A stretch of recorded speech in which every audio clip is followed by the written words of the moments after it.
Se nos plantea la pregunta, ¿cómo está la situación hoy en nuestro país?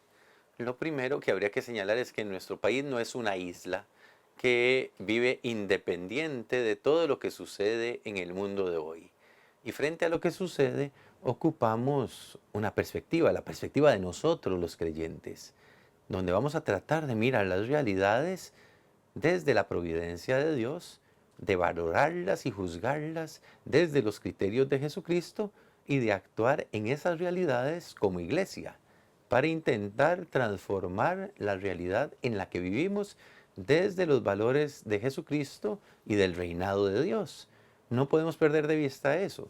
La segunda cosa que hay que señalar es que la realidad en la que vivimos, o las realidades para ser más preciso, son un conjunto de experiencias que afectan la vida de las personas y desde la vida de las personas, esa vida cotidiana, se afectan las estructuras de la sociedad y las instituciones en una sociedad. Con esos dos aspectos claros, se trata de colocarnos frente a la realidad con la mirada del creyente que contempla y trata de descubrir en ella el proyecto de Dios para nosotros los que creemos en Él. Pues bien, nuestro país ha venido viviendo una serie de procesos que lo han llevado a transformar la vida de las personas y otros están en transición en el sentido de que son procesos no acabados. Las transformaciones son más profundas y si hacemos algunos apartados ahorita es solo para ayudarnos a comprender las realidades en las que vivimos. Comprender en el sentido más claro de la expresión, que es tratar de mostrar el sentido por el cual las personas vivimos como vivimos. Uno de los cambios más profundos que ha vivido nuestro país y los que tenemos más de 30 años de edad los hemos experimentado en nuestra historia de vida es la incorporación del país a una economía de libre mercado que ha supuesto transformar la estructura productiva del país orientándose más a una economía de bienes y servicios y reduciendo cada vez más la economía de carácter agrícola. Pero esto sucede porque nos incorporamos a un gran proceso mundial que más o menos desde los años 70 del siglo XX se viene llamando globalización. Y los obispos en Aparecida, en el año 2007, señalaban que la cara más conocida de la globalización es la economía, aunque afecta todos los campos de la vida de las personas, lo cultural, lo social, lo económico, lo político y por supuesto las religiones no están exentas de estas transformaciones que se viven en la globalización. Una de las caras más visibles, como dicen los obispos, es la economía. Es economía de libre mercado que nos ha incorporado a poder tener bienes y servicios que circulen en el país con mayor facilidad. Pongo solo un ejemplo. Antes, cuando uno vivía en los 80s, obtener ciertos productos solo se podía o fuera del país o se viajaba a la frontera con Panamá para conseguirlos. Hoy usted puede ir al súper de la esquina, no importa si es el del chino, y conseguir esos productos allí, a pocos metros de su casa. Eso lo ha generado esto que llamamos globalización, pero también ha generado grandes daños en el medio ambiente, ha generado un gran impacto en la naturaleza. Con razón el Papa Francisco nos llama a ser cuidadores de la naturaleza y ha favorecido que usted y yo vivamos más apegados a una de las dinámicas económicas. El ciclo económico tiene tres momentos: la producción, la circulación de lo que se produce y el consumo. La mayoría de nosotros solo podemos consumir. No somos productores, no circulamos los bienes, solo consumimos. Y eso ha dado pie para que se cree entre nosotros una cultura del consumismo de productos, de bienes y de servicios, también de bienes religiosos. Y de eso vamos a hablar más adelante. Entonces somos consumidores fundamentalmente en una sociedad que está cimentada por la primacía del capital en la forma económica que está dominando hoy y que esa primacía del capital pues desplaza a las personas, como bien lo señalan los distintos documentos de la doctrina social de la Iglesia, del centro del quehacer económico hacia un lado y ponen su mirada, esa primacía del capital, en las relaciones de oferta y demanda, que son los mecanismos del mercado, olvidando que el mercado somos vendedores y compradores, personas concretas que nosotros acudimos ahí para obtener bienes, servicios, productos, pero somos personas los que tenemos unas conductas particulares a la hora de consumir. El Papa Francisco en Evangelii Gaudium nos alerta sobre esa cultura del consumismo que va permeando toda la vida cotidiana, la suya y la mía, la de todos los que vivimos y también la vida de la iglesia. No somos ajenos a esa transformación que ha planteado una cultura del consumo en nuestra vida cotidiana y que nosotros hacemos vida con lo que hacemos todos los días. Cultura del consumo que hay que tratar, como decía el Papa emérito Benedicto XVI, citado por el Papa Francisco en Laudato Si número 6, hay que cambiar las causas estructurales de lo que no funciona bien en la economía y corregir los modelos de crecimiento que parecen incapaces de garantizar el respeto por la vida de las personas y por el medio ambiente. Se trata entonces de una transformación profunda en la economía que nos ha hecho consumidores, consumidores de una cantidad de bienes en la que nosotros vamos participando de la vida económica por nuestra capacidad de consumo. Con razón es tan fácil crecer en el porcentaje de endeudamiento de muchos de nosotros, porque al contar con un recurso disponible, eso nos permite consumir y una de las trampas de la cultura de consumo es que nos hace creer en la sociedad que vivimos hoy que usted y yo valemos no por lo que somos, en perspectiva creyente, hechos a imagen y semejanza de Dios, sino por cuánta cosa podemos adquirir. Entonces vivimos atrapados en esa trampa del consumo que nos permite creer que por lo que tenemos somos, cuando en realidad hay un valor fuerte y potente en cada uno de nosotros al ser creados por Dios, al ser llamados a ser sus hijos. Otra de las realidades socioeconómicas que nos merecen nuestra atención y que la podemos ver geográficamente localizada son las brechas sociales que se han ido generando en este país. El 10% de la población más rico gana más de 17 veces que el 10% más pobre. Esa desigualdad no surge espontáneamente, es pensada, es querida por las dinámicas económicas que dirigen los que tienen la capacidad de decisión. Por eso, una de las transformaciones fuertes es que se transforman las relaciones de producción económicas, de consumo y de circulación de los bienes, se transforman las relaciones de poder en una sociedad como la nuestra y se transforma también la experiencia cotidiana de las personas. Estamos entonces metidos en una realidad de muchas transformaciones, muchas veces muy rápidas. Y esa rapidación, como la llama el Papa Francisco en Laudato Si, a nosotros nos puede dejar perplejos y entonces inmovilizarnos y desarticular así la capacidad de ser responsables del destino común de nosotros como personas, de la iglesia y del destino común de la humanidad. Cosa que se desprende de nuestra afirmación fundamental cuando usted y yo, al profesar nuestra fe, decimos, creo en el Espíritu Santo, en la Santa Iglesia Católica. Estamos ligados a un destino común. Un destino común por el que hay que trabajar, pero que pareciera que no es la prioridad. Las desigualdades localizadas en territorios concretos en nuestra arquidiócesis y en sus parroquias, porque se evidencian barrios completos que en pocas distancias, menos de 1 kilómetro, viven realidades socioeconómicas tan distintas. Basta con pasar la mirada por algunas de nuestras comunidades o con salir de nuestra casa y de la casa cural y del salón pastoral para ir a pasear por la comunidad y notar cómo la desigualdad socioeconómica se afincó en el territorio. Hay personas en la comunidad que con costos tienen para comer, mientras a muchos de nosotros nos sobran los alimentos en la mesa. Desigualdades que se vuelven una realidad. También otra realidad socioeconómica es la pobreza. Las cifras publicadas el último año, alrededor del mes de octubre en 2019, nos hablaban de casi un cuarto de la población del país, un cuarto de los hogares, un cuarto de la población viviendo en situación de pobreza. Esa situación de pobreza que impide que las personas se realicen como personas y que alcancemos condiciones de vida más parecidas al proyecto de Dios con nosotros.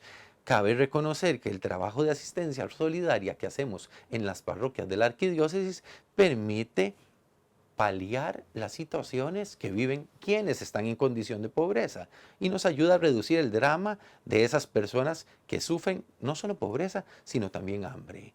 La situación de pobreza, la situación de las desigualdades debería llevarnos a escuchar en nuestro corazón y hacer resonar aquella pregunta que el Señor Dios le dirigiera a Caín. ¿Dónde está tu hermano? Porque en definitiva, cada ser humano que con nosotros convive en el territorio parroquial, en el territorio de la arquidiócesis, es nuestro hermano. Lo que pasa es que usted y yo a veces no tenemos la mirada clara para poder observar al otro como hermano. Y se plantea entonces el desafío de considerar al otro como un hermano nuestro. Una de las realidades que más afecta a las personas, hoy lo vimos con las últimas cifras, al tocar una cifra histórica de 12.4% de la población ocupada en situación de desempleo, es esa, la falta de fuentes de trabajo digno para las personas en nuestro país. En nuestra arquidiócesis también se afecta a muchas personas que viven cotidianamente buscando un empleo y otros que caen en la categoría estadística que ahora se ha creado, aquella de los desalentados. Están sin trabajo, buscaron un tiempo trabajo y ahora ya ni siquiera buscan trabajo. Una de las realidades socioeconómicas que nos toca vivir. A esas realidades socioeconómicas se le aparejan porque no están separadas, sino que están junto con los cambios culturales que vive nuestro país. Si entendemos la cultura en la perspectiva de un conjunto de significados y sentidos socialmente compartidos, hay que señalar que la cultura costarricense vive unas profundas transformaciones que se articulan con esos cambios en la escala mundial e inciden en la vida de personas concretas. Conviene aquí citar las palabras del Papa Francisco en Evangelii Gaudium número 60. En la cultura predominante el primer lugar está ocupado por lo exterior, lo inmediato, lo visible, lo rápido, lo superficial, lo provisorio, lo real cede el lugar a la apariencia. En muchos países la globalización ha significado un acelerado deterioro de las raíces culturales con la invasión de tendencias pertenecientes a otras culturas, económicamente desarrolladas, pero éticamente debilitadas. Es decir, circulan los bienes económicos, circulan los bienes culturales y se van traslapando con la experiencia cultural nuestra. Porque si algo tiene la realidad en la que vivimos hoy, es que es un proceso profundamente contradictorio. Por un lado tiene aspectos negativos, por el otro tiene aspectos positivos. Entonces nosotros tenemos que discernir entre ese cúmulo de aspectos positivos y negativos que es la realidad, discernir por qué vamos a optar de acuerdo a los valores que nuestra fe cristiana nos plantea. El Papa denuncia ese traslape de los cambios culturales y que van transformando la vida de las personas en sociedad. Uno de los cambios más fuertes en el ámbito cultural y que ha sucedido con mayor potencia en los últimos 5 años se encuentra relacionado con el creciente surgimiento de grupos que promueven una agenda de derechos humanos y un progresismo más de rasgos sociales como un elemento relacionado en el ámbito político, pues los establishment bien pensantes de la izquierda se han convertido en los protagonistas propagadores de discursos sobre la liberalización del aborto, los matrimonios homosexuales, el alquiler de los vientres femeninos, la falcilonería del divorcio, la ideología de género y tantas otras cosas, dirá Guzmán Carriquiri, uno de los expertos de la Santa Sede en temas sociales, acuerpando eso con una idea de progreso que dista de los valores cristianos. Esta mentalidad común es el caldo de cultivo de nuevas escalas de valores, de criterios para la ciencia y de coordenadas para orientar la vida, que no tienen una relación directa con lo que nosotros, los creyentes cristianos, estamos acostumbrados a vivir. Y ese progresismo ha trasladado las categorías marxistas de análisis de la realidad del campo económico, político, a las culturas, y ante los cuales nos queda una buena dosis de perplejidad en esos cambios, porque al transformar la cultura se pierde aquello que nos da puntos de orientación para vivir en sociedad. Una de las características de los cambios culturales es esa pérdida de orientación, ese sentido de incertidumbre, de sin sentido para vivir que usted y yo a veces experimentamos y que en el nivel individual puede estar impulsando a muchas personas a tomar decisiones que no les favorezcan a vivir en plenitud. Además de los cambios culturales, por supuesto están los cambios sociales. Cambios sociales como la exclusión del sistema educativo en la que viven muchas personas y el creciente fenómeno de las violencias en nuestro país aparejado a las experiencias de muchas conflictividades, entre comillas, abiertas, y digo abiertas porque no se resuelven los conflictos de fondo, sino que se sofocan o se apagan momentáneamente y luego vuelven a surgir.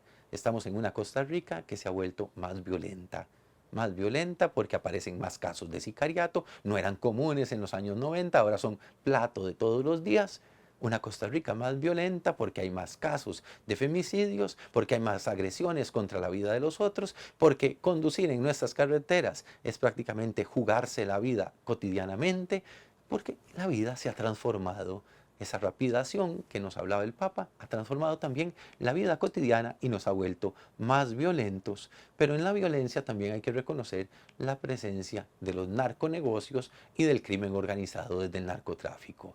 Es otro mundo, otra realidad que está metida en muchas, por no decir que en todas, nuestras comunidades parroquiales. En pequeña escala, el narcomenudeo, o en mayor escala, los grandes carteles que utilizan nuestras comunidades ya no solo como bodega, sino para distribuir drogas en nuestro propio país. Transformaciones que van dañando la vida de las personas y que van generando más problemas en la vida de la sociedad. Por ejemplo, la adicción a las sustancias psicoactivas ilegales que sigue creciendo en el país y que se va convirtiendo en una constante de muchas personas en ellas. ¿Qué respuesta como iglesia que creemos en la vida plena que Jesucristo nos regala tenemos para esas personas que viven atrapadas en cualquier tipo de adicción a las sustancias psicoactivas, al juego y a tantas otras situaciones? Aquí el objeto de la adicción pareciera no ser el importante, sino la conducta adictiva que hemos ido creando en la experiencia de vivir en sociedad, que no es otra cosa que las relaciones y las interrelaciones que las distintas personas vamos conformando y configurando día tras día. Entonces se trata de revisar también cómo nos estamos relacionando con los otros. Una de las instituciones sociales que más ha sufrido transformaciones en los cambios sociales es la familia. La familia que atraviesa, dice el Papa Francisco en Evangelii Gaudium 65, una crisis cultural profunda, como todas las comunidades y vínculos sociales. La familia, cuya fragilidad en sus vínculos se vuelve especialmente grave, porque se trata de la célula básica de la sociedad, el lugar donde se aprende a convivir en la diferencia y a pertenecer a otros, y donde los padres transmiten la fe a sus hijos. La familia que está sometida a tensiones muy profundas, que ha cambiado su configuración. Una reciente encuesta del INEC, del Instituto Nacional de Estadística y Censos del año 2019, plantea que solo a nivel de matrimonios, en Costa Rica, el 75.61% son matrimonios civiles y matrimonios eclesiásticos solamente un 24.39%, cuando hace más de 20 años las cifras eran invertidas. Los matrimonios católicos eran del 60% y los civiles de un 40%. Hoy tenemos una situación que ha transformado el núcleo con el que, desde el punto de vista creyente, se forman las familias, que es el matrimonio cristiano. Ojo, no se está diciendo que la gente no se case, solo que se casan más de manera civil. Y eso supone una transformación de cómo se vive la experiencia de familia en Costa Rica y, por supuesto, en nuestra arquidiócesis. Las prácticas de la población desde allí se pueden pensar en que han cambiado sus valores y normas para vivir la convivencia dentro del matrimonio. Una cosa que ha cambiado, que nos pone a pensar. Pregunta clave. Si el Evangelio es un anuncio para todas las personas, ¿qué tan dispuestos y dispuestas estamos nosotros desde la iglesia para lanzarnos a la tarea de acercarnos y dialogar con esas formas de familia que hoy están surgiendo y que son distintas a lo que nosotros pensamos debe ser una familia? Desafío pastoral para nosotros, por eso hablamos de esa transformación. Y un estudio reciente de la firma Unimer del año 2019 plantea que en este país hay más tipos de hogares que incluso los que utiliza el Instituto Nacional de Estadística y Censo. El texto se llama Tribus Modernas y se plantea que existen cerca de 15 tipos de hogares en el país. Todos ellos necesitados de la evangelización, todos ellos necesitados de la buena noticia del Evangelio que se vaya convirtiendo en motivo orientador de su existencia. Junto a esas transformaciones, las transformaciones de los jóvenes, y las jóvenes en este país, en una encuesta, la última encuesta, la tercera encuesta nacional de juventudes del año 2017, entre las edades de los 15 y 35 años se encontraban nada más y nada menos que 1.795.772 jóvenes. La población joven que vive grandes desafíos, la población joven que se mantiene en su mayoría solteros, pero que en ellos un 21% vive en unión libre y un 15% está casada. Los jóvenes entre 15 y 35 años. Los jóvenes que tienen un nivel de instrucción en un 23% menos de primaria, en un 55% la educación secundaria y solo un 22% la educación universitaria. La única región que tiene un porcentaje más alto de formación universitaria en la región central en la que está ubicada nuestra arquidiócesis. Tan solo un 27% de los y las jóvenes alcanza la formación universitaria. También hay que decir que en las organizaciones religiosas un 32% de las personas jóvenes se deciden a participar en ellas, sin distingo entre católicos o no católicos, organizaciones religiosas en general. Otra transformación social es el gran cambio que ha sufrido nuestro país al vivir un paso de la sociedad meramente rural a una sociedad fundamentalmente urbana. Esto no le sucede solo a la arquidiócesis de San José ni a Costa Rica, sino que sucede en todo el mundo. Y con ese crecimiento del ámbito urbano, pues surgen un montón de barriadas que alrededor de ellas vienen a detenerse aquellos que migran del campo a la ciudad con la esperanza de encontrar mejores condiciones de vida. Sabemos que ese sueño de encontrar mejores condiciones de vida no siempre se cumple y entonces se van engrosando los barrios alrededor de las ciudades que se van convirtiendo en precarios. Solo en este país, en un estudio de la Fundación Provivienda del 2018, se logró estimar que existen 403 asentamientos en precario para un total de 56.000 familias que viven en esa condición. 56.000 familias que viven en condición de precario en una vivienda poco digna.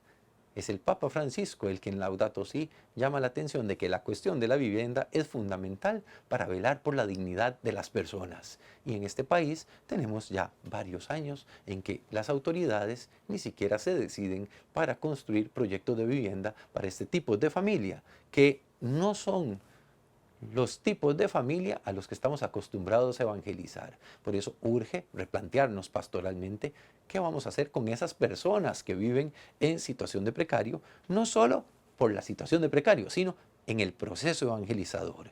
El proceso evangelizador en una ciudad que cada vez se hace más grande, en una arquidiócesis que vive cada vez más transformaciones y en un proceso que se vuelve más desordenado. Desordenado y en la mayoría de la población viviendo lógicas urbanas, o mejor aún, sobreviviendo en medio de ellas. Pues los estilos de vida que asumimos en las ciudades evidencian modelos de progreso inhumanos que inciden en el deterioro de las condiciones de vida, lo cual se visibiliza en elementos como la ya mencionada individualización, la competitividad que visibiliza elementos de competir con el otro y convertirlo en un enemigo y no en mi hermano, y la subsecuente desintegración del tejido social y de las relaciones humanas significativas y humanizantes que están en el corazón y la vida y obras de Jesús y a las que estamos llamados a responder.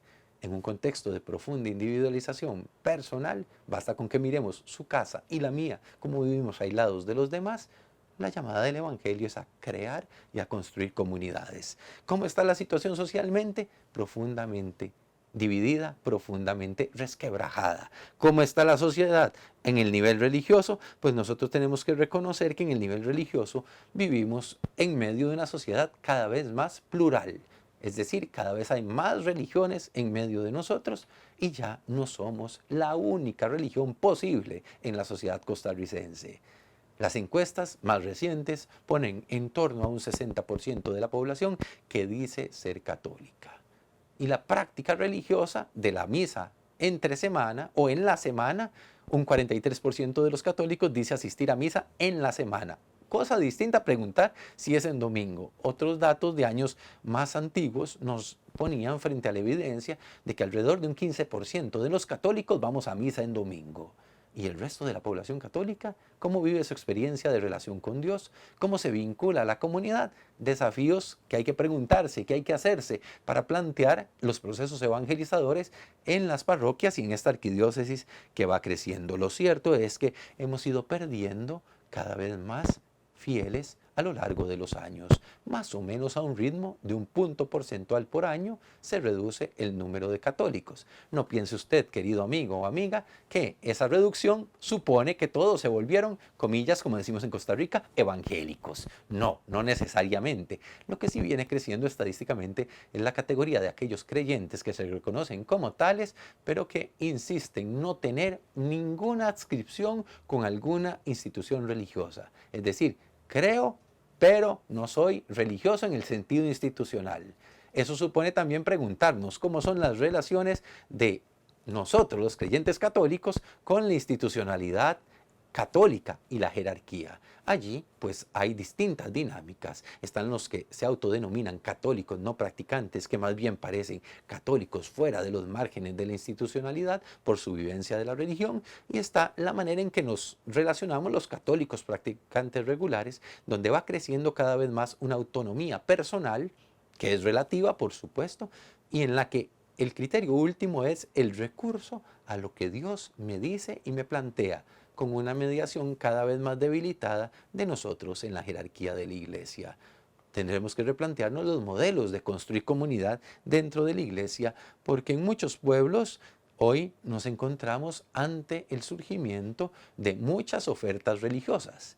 Y las personas no tenemos ningún empacho en mezclar elementos de distintas tradiciones religiosas para vivir nuestra relación con aquello que llamamos Dios, con aquello que consideramos sagrado. Aquí también convendrá pensar y replantearnos nuestra manera de ver a aquellos que dicen no tengo ninguna religión o no creo en nada, los que comúnmente denominamos ateos. Porque el ateísmo no necesariamente implica la pérdida de ciertas creencias religiosas, o en el sentido más profundo, de creencias en general, pero que adquieren un carácter de comillas religioso en el sentido de que para ellos y ellas, en el ateísmo, esas creencias se vuelven intocables. Aquí citamos a uno de los grandes clásicos de la sociología de la religión, Emil Durkheim, que dice que lo sagrado es aquello que no se toca. Si para un ateo hay creencias que son intocables, entonces está teniendo un comportamiento, entre comillas, religioso con respecto a esa creencia. Eso podría abrir una condición de posibilidad para un diálogo más cercano, más fraterno, con aquellos que nosotros a veces desde los muros institucionales etiquetamos como ateos y les cerramos las puertas para el diálogo. Se nos invita entonces a replantearnos nuestra manera de ser iglesia en una realidad que está atravesada por las experiencias religiosas individualizadas y privatizadas. Es decir, somos más de vivir la religión en el ámbito privado y en clave individual desde mis propios intereses, desde mis propias condiciones y desde mis propias necesidades. Una transformación a la que desde la marca institucional de la Iglesia, desde estar en la Iglesia Católica, no estamos acostumbrados. Para nosotros la única forma de vivir la religión es la experiencia comunitaria. ¿Cómo articular esa religión individual con la experiencia comunitaria? Todo un proceso suyo y mío como creyentes de discernimiento de esa realidad social para intentar responder a la experiencia comunitaria que se vuelva dadora de sentido para vivir en una sociedad que se nos vuelve cada vez más complicada. Estamos entonces ante una serie de transformaciones en las que los catolicismos, en plural, van viviendo distintas situaciones. Y en todo eso, ¿cómo vive nuestra iglesia arquidiocesana? Quisiera empezar por esa particular experiencia que hacemos nosotros en la arquidiócesis de San José, donde somos una porción del pueblo de Dios que intenta colaborar en la construcción de su reino con una mirada más profunda. Se trata entonces de pensar cómo somos como iglesia, cómo estamos siendo nosotros. Hay que reconocer que la participación en los sacramentos y en la vivencia litúrgica cada vez más es baja, sobre todo con los jóvenes, que somos un grupo de personas que las edades son predominantemente mayores. No es que no haya jóvenes, no es que no haya adultos jóvenes, es que nos hemos estado envejeciendo al ritmo en que se envejece esta sociedad. También un desafío para acercarnos a esos grupos de población de los que ya hablaba. Pensar también en cómo acercarnos a ámbitos como las zonas marginales, los precarios, como la cultura, el arte, como las universidades, ámbitos a los que no estamos acostumbrados a ir. Y sin embargo se nos llama a ser una iglesia en salida que lleve el anuncio de Jesucristo a esos ámbitos. También conviene reconocer que necesitamos replantearnos los procesos de comunicación que no alcanzan en este momento a reforzar la identidad diocesana, tampoco la identidad católica en general, por lo que se tiene poca incidencia en la generación de opinión y de criterios cristianos que permeen la cultura que se está estableciendo. Conviene reconocer aquí también aquella frase que en diciembre del año pasado el Papa Francisco le dirigiera a los miembros de la Curia Romana. Ya no somos los únicos que producimos cultura. Y eso supone entonces salirnos de aquella mentalidad que tal vez usted ha escuchado muchas veces, la mentalidad de cristiandad, donde éramos el centro de la vida en cualquier pueblo y todo el mundo nos obedecía, nos hacía caso y giraba en torno a nosotros. Ya eso hoy no existe en esta Costa Rica ni en el mundo de hoy. Pero no quiere decir eso que renunciemos a generar cultura cristiana. Es que allí es donde está la trampa, pensar que como no somos los únicos que generamos cultura, tenemos que abdicar de la tarea de generar cultura, es decir, significados y sentidos socialmente compartidos desde nuestra fe cristiana. Allí es donde está el reto, el desafío, cómo permear esa realidad que vivimos con la cultura cristiana. Nada más le dejo un apunte social e histórico. Los primeros cristianos se enfrentaron al mismo desafío, con una cultura dominante, la del Imperio Romano, para permear esa cultura con los valores del Evangelio. Y la pregunta es, si ellos lo lograron y pudieron hacerlo, ¿por qué usted y yo, en pleno siglo XXI, con otras técnicas, con otras tecnologías, no podemos pensar en lograr algo parecido? Generar cultura cristiana para vivir desde los valores cristianos que se orientan a la construcción del reino de Dios. Generar cultura cristiana para plantearle a otros nuestro estilo de vida, nuestra manera de vivir. Generar cultura cristiana para ser, en medio del mundo de hoy, dadores de razón y de existencia en el mundo que nos toca vivir, que cada vez es más diverso. Una palabra nada más a las estructuras políticas, entendidas como la construcción de ciudadanía y cómo nuestra participación se reduce solamente a los procesos electorales. Otra de las transformaciones que vive este país y que nos hace no sentirnos responsables de la cuestión política en el sentido amplio, de esa construcción de ciudadanía, de las condiciones sociales, políticas, económicas, culturales, ambientales, que hagan posible que cada persona se pueda realizar como persona. Esas condiciones se llaman el bien común. Nuestra tarea política como iglesia debe orientarse a suscitar el proceso que nos lleva a cimentar en las comunidades esas condiciones que hacen posible que las personas vivamos con mayor plenitud. Es ahí donde nosotros entramos en las necesidades que tenemos como iglesia que debe proyectarse en el mundo de la política, no solo electoral, sino en el mundo de las políticas comunitarias y de las políticas nacionales. También cabe reconocer que somos una iglesia trabajadora por el reino, comprometida y dialogante con la sociedad actual, que propicia el diálogo en medio de las conflictividades de las que ya hablaba, una iglesia que se interesa por el cuidado de la creación cada vez más, reconociendo que esa conciencia de cuidar la creación es paulatina, así como ha sucedido en el todo de la sociedad, vamos creciendo cada vez más en el cuidar la casa común. Somos una iglesia que ofrecemos espacios formativos para capacitar a nuestros agentes de pastoral. Somos una iglesia que ha venido recuperando su esencia, es decir, la misión y el querigma como hilo conductor en el proceso pastoral, que además se esfuerza por ser buena samaritana, con un rostro misericordioso, tratando de ser solidaria desde las limitaciones que tenemos con los más necesitados. Realidad que se visibiliza en las acciones concretas que se ofrecen desde cada una de nuestras parroquias y preocupándonos por colaborar y hacer vida cada una de las obras de misericordia.